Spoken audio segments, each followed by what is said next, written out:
Hi everyone, my name is Jani Kahrama. I work in an indie studio called Secret Exit by day, and by night I'm the worker ant for the Pelimetsä initiative. So, what is Pelimetsä? It's an official initiative by the Finnish Game Developers Association, and its goal is to be a simple, transparent, and reliable way that game companies can essentially do good in the world.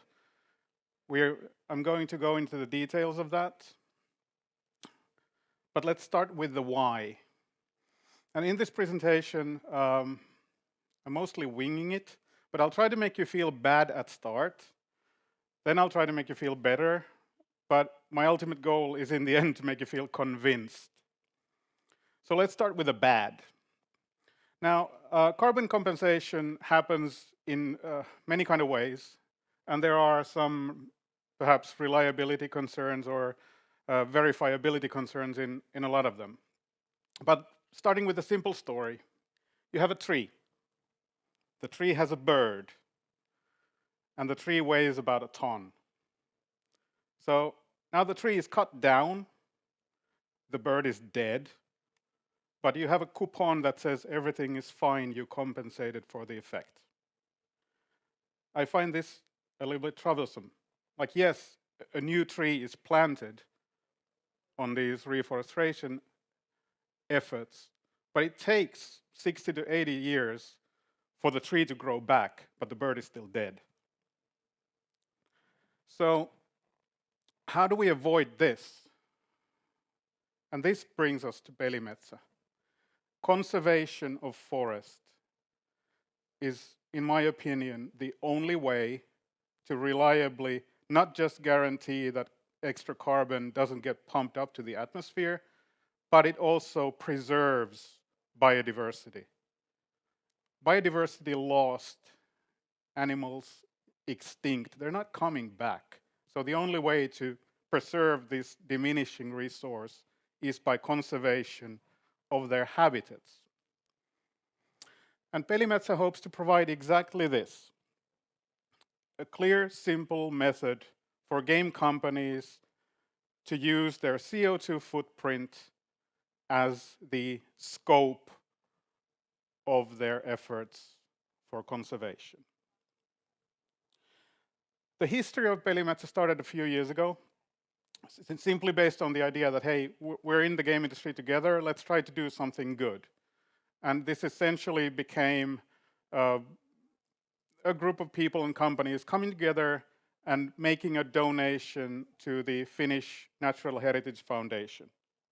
So it was a call for participation, with the pitch was essentially, hey, let's protect some forest together. And delightfully, wonderfully many said, yeah, let's do that. And the first campaign for Pelimetsä ended with a total sum of roughly 500,000 euros, which was the single largest charity donation ever made to the Natural Heritage Foundation by that time. That money was used to protect two forests, one in Utterinvuori, one in Inari. And this is now a feel better part. Think of haughty melody, that uplifting song right now which is playing, and you would expect to see this kind of image material in a presentation like this. Like, hey, forests are great. But this is not marketing, this is evidence. This is drone footage that we took of the forest that was saved. So we did that together a few years ago. Then came phase 2, which gave the game industry a chance to taste its own medicine. So we moved from single donation to a subscription model. Essentially, this meant that game studios were invited to be long-term supporters of the Pelimetsä initiative, involving a donation sum per year. Also, a number of companies hopped in. And this was wonderful, but still not in the scope that we would want to be in terms of our industry and our cultural standing in the world, or at least in Finland, to be honest. So voluntary donations were, of course, welcome, and they do make a difference, but we can make so much bigger of an impact once we start acknowledging the fact that the CO2 emissions of our player base need to be compensated for. And hats off to Supercell for being the one who pioneered the thought. So, how do we let Finnish game companies do this? How do we provide them with the simple tools to estimate the scope of your impact and then make the donation? And this brings us to now Pelimetsä Phase 3, which is currently in development, not out yet, but soon. The Pelimetsä website will host a CO2 calculator based on the efforts of NeoGames research. Like there is a very, very detailed model of game industry CO2 emissions. We used a simplified model crunched down to as small number of inputs as possible to estimate the scope of a game company's annual CO2 footprint. And here's a preview of what it looks like. You calculate your emissions, never mind the lorem ipsums. You input your number of employees, your business trips, your platforms, and the game types, whatever else we missed, and you get a result.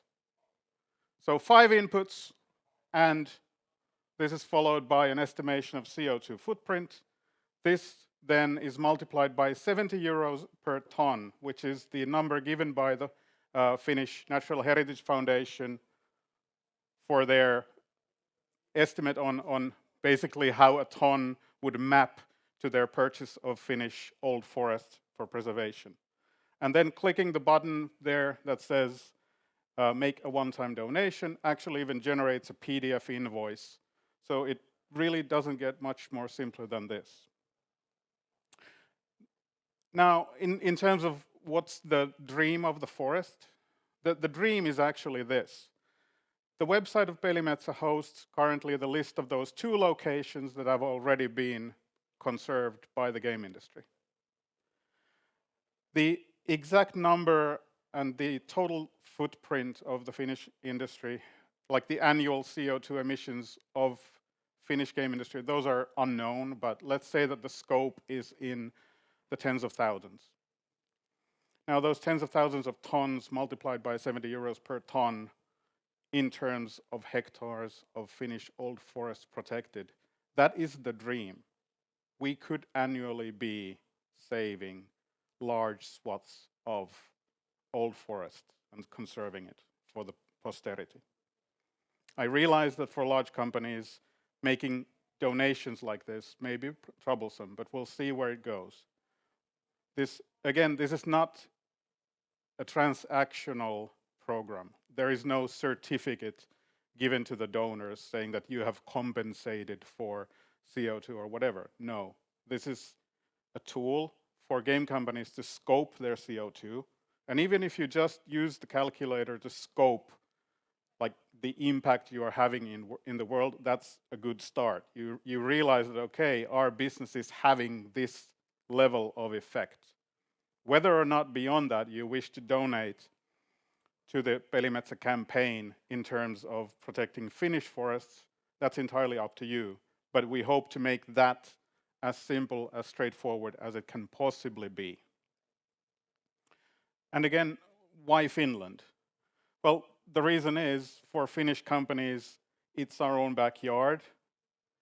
So in terms of transparency and reliability, none of this money is consumed by any middlemen. Like, all the donations are made directly to the Luonnonperintösäätiö, the Finnish Natural Heritage Foundation, and their modus operandi is to use all donations directly for forest purchases. Now, whether or not the forest is there, we can actually go and look. Like, is the forest still standing? Well, I am standing here, the forest is here. you can really reliably know what you've accomplished. And that's why. So this calculator is coming soon-ish. It's now in late stages of development. We'll fix some. We'll make sure that the mathematics are correct, that the usability works on any device layout and so forth. There will be a closed beta for some companies and a feedback round, and after that it should be available for the public. The source files should be made available on GitHub under an MIT license, I believe, after the launch of the website. So any game industry members outside of the scope of Finland can essentially replicate our model and hopefully continue the good work on their respective backyards. And that's where we are. Thank you.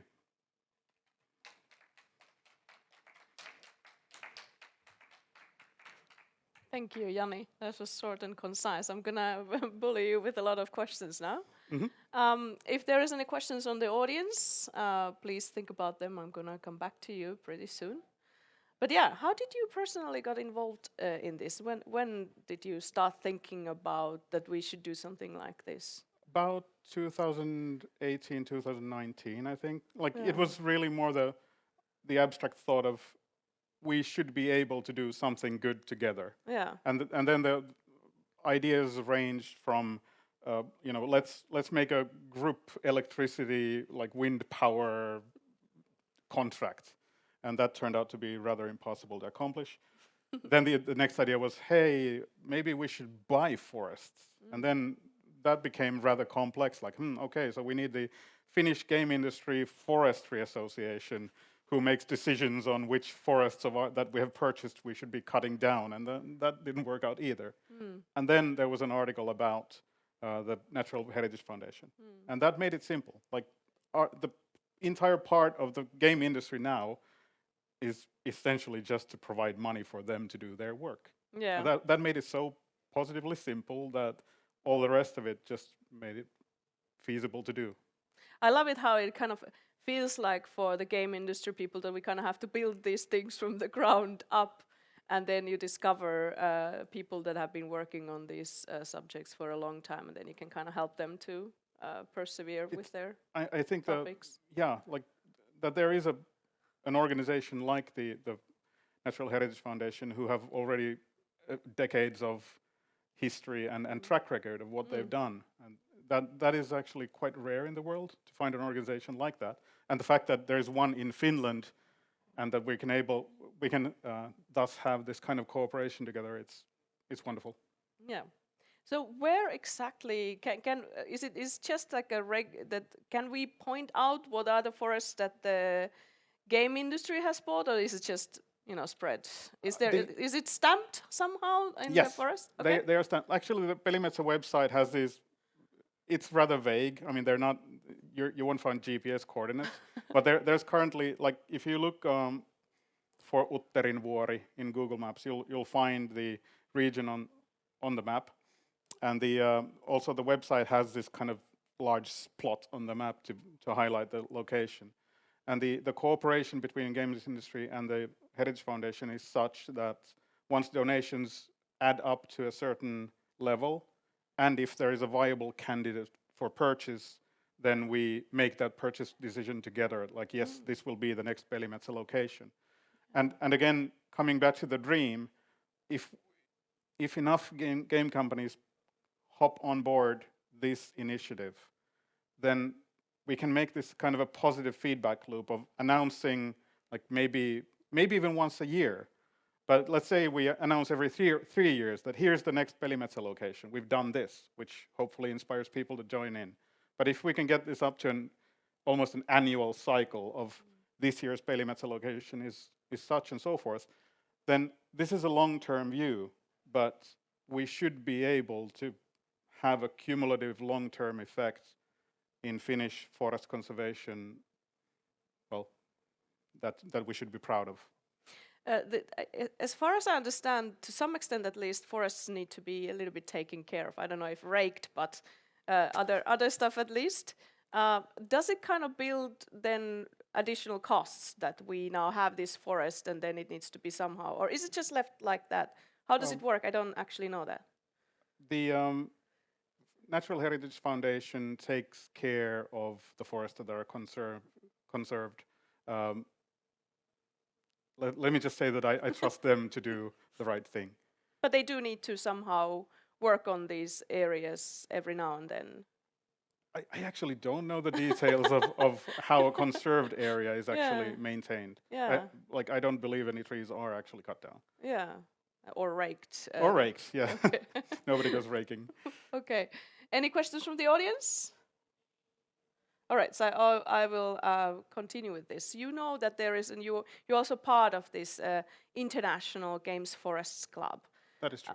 Yeah, so maybe you can tell us a little bit, like, are you pursuing this to become like an international normal for game developers, that we would together try to save forests? Yes, all around? Pelimetsä is an associate of Games Forest Club, and Games Forest Club is a non-profit that operates on the, well, let's say European and global stage. So all the good we do here is, again, positive proof for them to inspire European game developers into action, and yeah, like it's a, for us it's a, yeah, we have a cooperation in that sense that they have the global stage. We try to be a positive influence for that, and of course, whenever new opportunities arise, then we'll take a look at them. Right now, the Pelimetsä has tried to focus on being, again, the clear, simple way of doing things. Do you think that, well, maybe not all the countries have the same kind of organizations to help this work, but do you think that it needs to be done locally or globally, these kind of initiatives? You are doing a local one, so what's your perspective on that? My perspective is that I believe people are more concerned about their backyards. And like, it's of course easy to believe that whatever initiative you have running that is an ocean away from you, that it has the effect. But then there's the real question is accountability. Like, can you trust that whatever is happening over there is happening how you expect it to? So in that sense, like, I think it's all positive. Like, any areas of forest that are conserved is a positive effect for the planet. But I think that also local people having the ability to actually monitor what is going on there makes it easier for everyone. Like, I don't want to discourage those that want to have large, impactful forests internationally, and many publicly traded companies probably do. So it's all good work. For this, the goal was simply to have that simple, clear story of, hey, if you don't believe us, just go check. It's right next to your mökki, perhaps, or something like that. Yeah, I love that. So if somebody in another country, like maybe the future game developers in other countries that we've been streaming for today, if they want to, like, in future to pursue for similar kind of project, what would you recommend from them to start with? Like, trying to find the national organization, or how does that work? Well, for us, we were lucky that the That Finnish exists. Natural Heritage Foundation exists. So if other countries have similar organizations, then letting them do what they do best and you do what you do best is probably a good model for cooperation. If those don't exist, then things do become more complex, and maybe you do need the local games industry forest association and forest ownership. I don't think it's that complex of a problem to do. We were lucky that we didn't have to do it. Yeah. So maybe just encourage to do your original route that you were aiming for in other countries. Yeah. Maybe. So you are running on the day, you are running a indie game company. Are you planning on any forest-related game ideas or something like that would be tying into the Pelimetsä? No, but we are supporting Pelimetsä with our efforts. Yeah, but that's not something that you necessarily need to do, that you go full on with your production. You do your Pelimetsä and then other No, game stuff? we've been working on an unannounced sequel to a certain game for so long now. It's rather difficult to think of anything else in that context. But Maybe the next. maybe the next one. But yeah, but ultimately, yes, we think that whatever efforts we have and whatever success we have with our games, if those are able to convert into forest conservation through this initiative, then that's definitely a positive. Okay. So any questions here? I have one question for the audience. Okay, I great. want to hear the response, but is anyone convinced? I am convinced. Some hands. Yes. I had a final question for you then. I have been doing that as a private person to donate money for the Pelimetsä, but is it still possible to do that? Can we, as Yes. private persons, also be part of this? Yes, the actual campaign page on the Natural Heritage Foundation has like a direct button for individuals to support. Can we be part of those areas that are then Pelimetsä Of course. areas? I mean, Okay. every donation to the actual campaign becomes a part of the locations that are then conserved. That's great. Thank you, Jani, so much for doing this and presenting this and telling us about it. So